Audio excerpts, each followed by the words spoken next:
World. Hello world, this is Amanda Brett, watercolour artist from Auckland, New Zealand, and we are painting here in Lucca in Italy.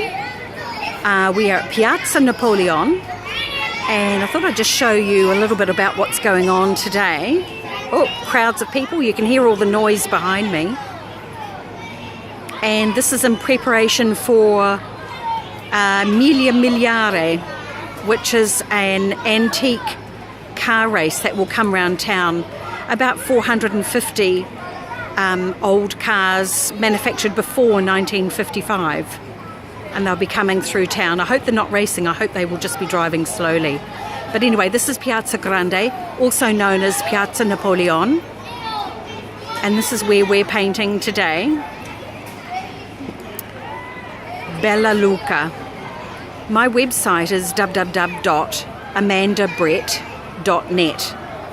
Do come and join me to paint in Lucca again next year, 2019 in May. And you can book online.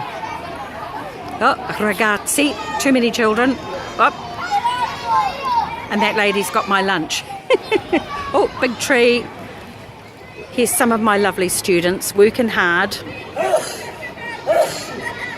And everybody's allergic to the plane trees. Bring antihistamine with you.